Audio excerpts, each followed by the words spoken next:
بسم اللہ الرحمن الرحیم۔ حکایت رومی، نامناسب دعا۔ حضور اکرم صلی اللہ علیہ وآلہ وسلم کے ایک اصحابی رضی اللہ تعالیٰ عنہ سخت بیمار ہو گئے۔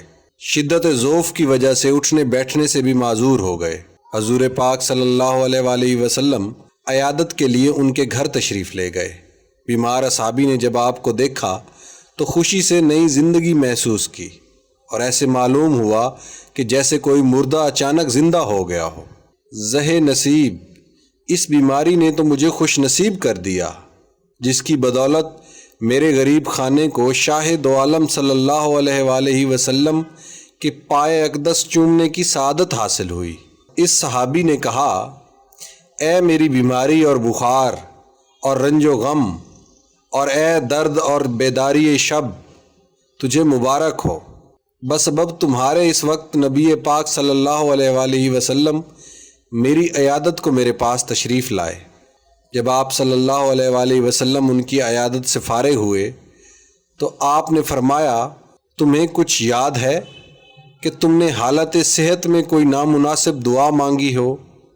اصحابی نے کہا، مجھے کوئی یاد نہیں آتا کہ کیا دعا کی تھی۔ تھوڑے ہی وقفے کے بعد حضور صلی اللہ علیہ وآلہ وسلم کی برکت سے ان کو وہ دعا یاد آ گئی۔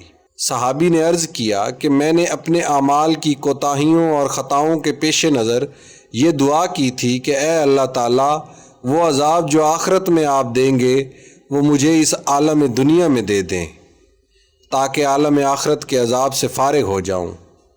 یہ دعا میں نے بار بار مانگی، یہاں تک کہ میں بیمار ہو گیا اور یہ نوبت آ گئی کہ مجھ کو ایسی شدید بیماری نے گھیر لیا کہ میری جان اس تکلیف سے بے آرام ہو گئی۔ حالت صحت میں میرے جو معمولات تھے، عبادت اور ذکر الہی اور ورد و وظائف کرنے سے عاجز اور مجبور ہو گیا۔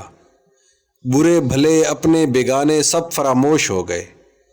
اب اگر آپ صلی اللہ علیہ وآلہ وسلم کا روح اقدس نہ دیکھتا تو بس میرا کام تمام ہو چکا تھا۔ آپ صلی اللہ علیہ وآلہ وسلم کے لطف و کرم اور غمخواری نے مجھ کو دوبارہ زندہ کر دیا ہے۔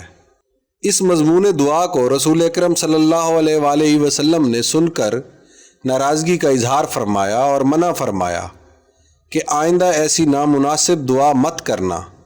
یہ آداب بندگی کے خلاف ہے کہ انسان اپنے مولا سے بلا و عذاب طلب کرے۔ انسان تو ایک کمزور چیونٹی کی مانند ہے۔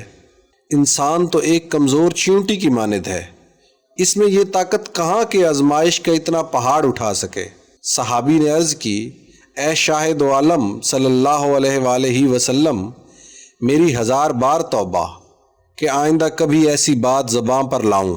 حضور اکرم صلی اللہ علیہ وآلہ وسلم، میرے ماں باپ آپ پر قربان، اب آئندہ کے لیے میری رہنمائی فرمائیں۔